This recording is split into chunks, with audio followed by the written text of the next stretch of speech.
नमः शिवाय।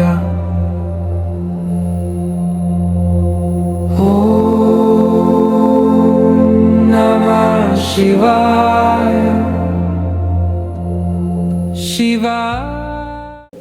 78 ఏళ్ల స్వతంత్ర భారతదేశంలో ఇప్పటికీ తినడానికి తిండి లేక ఎంతోమంది పస్తులు పడుకుంటున్నారు. అదేవిధంగా చదవాలనే తపన ఉన్నా కేవలం డబ్బులు లేక చదువుకోవడం మానేసి రోడ్లపైన భిక్షమెత్తుకుంటూ జీవనం సాగిస్తున్న ఎంతోమంది అభాగ్యుల జీవితం ఆధారంగా తీయబడినదే మా చిత్రం.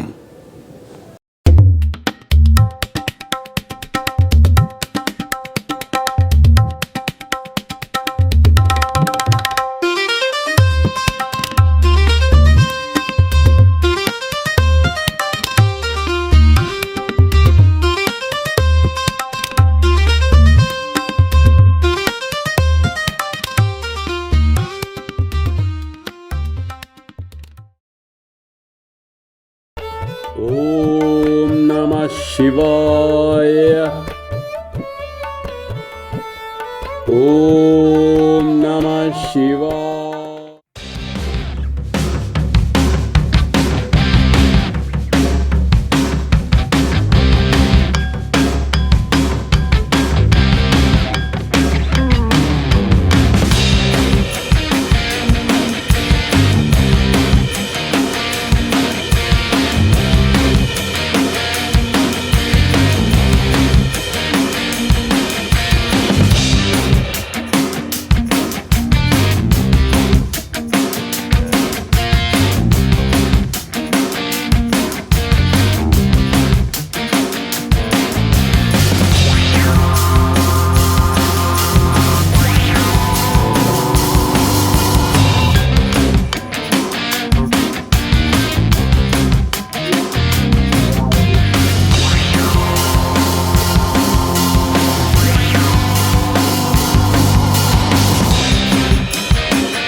శివాయ. అమ్మా ₹1 ధర్మం చేసుకో. ఓం నమః శివాయ.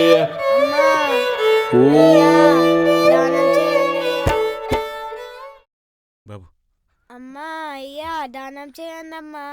అమ్మా అయ్యా దానం చేయండి అమ్మా. అయ్యా దానం చేయండి అమ్మా. అమ్మా అయ్యా ఎన్నిసార్లు చెప్పినంత ఏంద్రేడా నీకు ఎన్నిసార్లు చెప్పాను రా ఇదంతా నీకు సెట్ అవుదని. ఇక్కడ ఉండరు నువ్వు అసలు.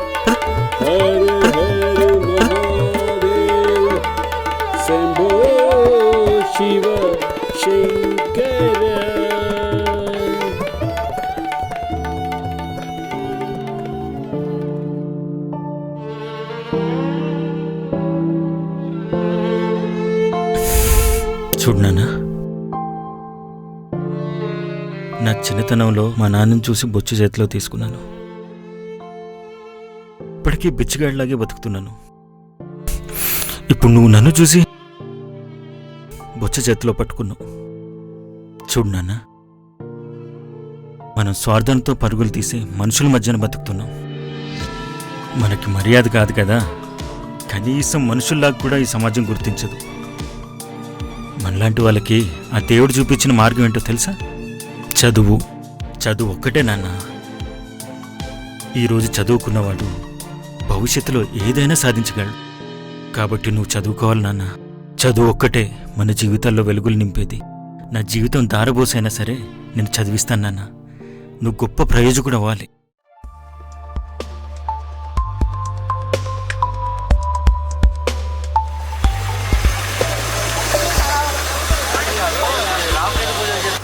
అయ్యా అయ్యా అయ్యా బాబు బాబు ₹1 ధనం చేయండి బాబు. బాబు ఇదిగో బాబు.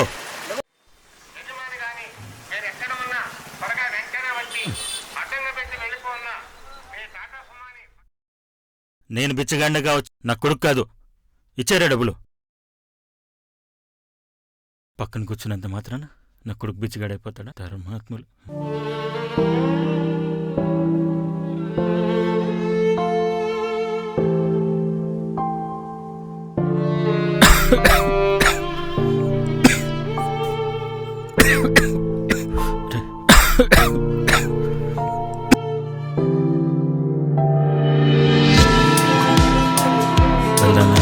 సరే నాన్న.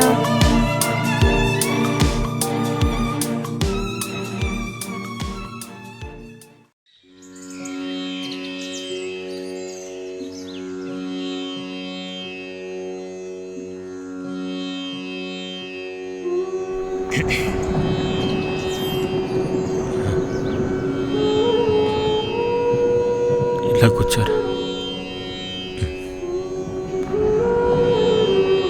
చూడు నాన్న, జీవితంలో ఒక్కడు గుర్తుపెట్టుకో,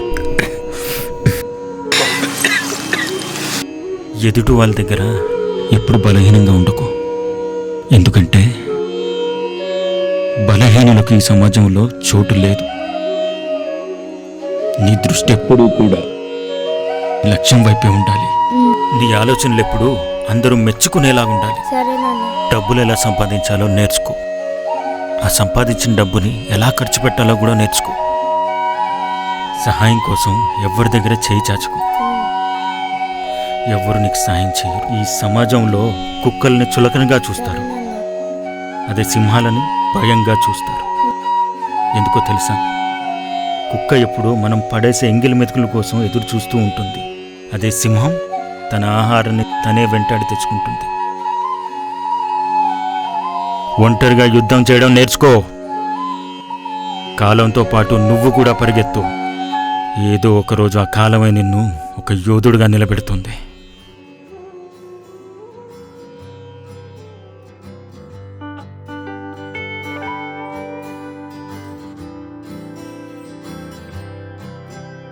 హాయ్ నాన్న. రేపు నీ బర్త్డే కదా, చెప్పు నాన్న, నీ బర్త్డేకి ఏం కావాలి? మమ్మీ, నా బర్త్డేకి ఎంత ఖర్చు పెడతారు? అదేం నాన్న అలా అడిగావు? నీ బర్త్డేకి ఎంతైనా ఖర్చు పెడతాం. మేము సంపాదించే డబ్బంతా నీకోసమే కదా. అయితే నేను చెప్పింది చేస్తారా మమ్మీ? చెప్పు నాన్న, ఏం కావాలి? బయట ఎంతో మంది చదువుకోవాలని తపన ఉన్నా కేవలం డబ్బులు లేక చదువుకోవడం మానేసి రోడ్ల పైన బిచ్చం ఎత్తుక్కుంటూ బిచ్చగాళ్ళలాగా మారిపోతున్నారు. అలాంటి వారిని ఒక్కరినన్నా చదివిద్దాం మమ్మీ. అలాగే నాన్న. Hello correspondent. అయ్యా అయ్యా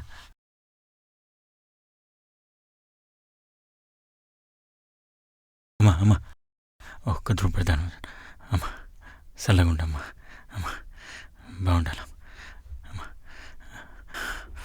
అయ్యా అయ్యా అయ్యా అయ్యా నాన్న, తరం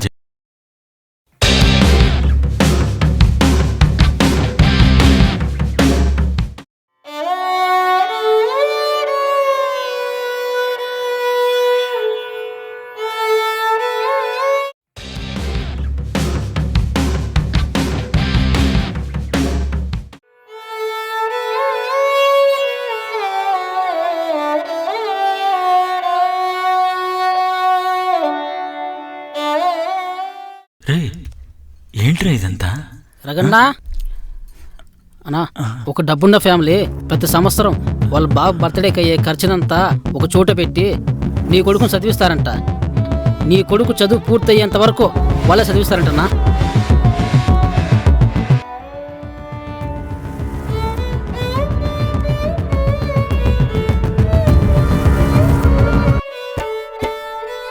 ఎంత గొప్ప ఆలోచనరా! పిల్లల బర్త్డే కోసం వేలకు వేలు ఖర్చు చేస్తున్న ఈ సమాజంలో అదే డబ్బుతో ఒక పేద విద్యార్థిని చదివించాలనుకున్నారు.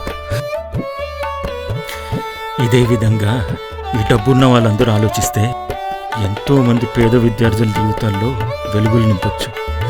ఇలాంటి కుటుంబాలందరినీ ఆ దేవుడు ఎప్పుడు చల్లగా చూడాలి. ఈ సమాజంలో ఇలాంటి వాళ్ళ బ్రతుకులను మార్చేది ఒక్క చదువు మాత్రమే. మన చిత్రంలో ఆహిల్ చెప్పినట్లుగా డబ్బు ఉన్న వాళ్ళు అందరూ కూడా ఎంతోమందికి సాయం చేయాల్సిన అవసరం లేదు. ఒక్క పేద విద్యార్థిని చదివించడానికి ముందుకు వస్తే చాలు. మన దేశంలో నిరక్షరాస్యత కనుచూపు మేరలో కనిపించదు.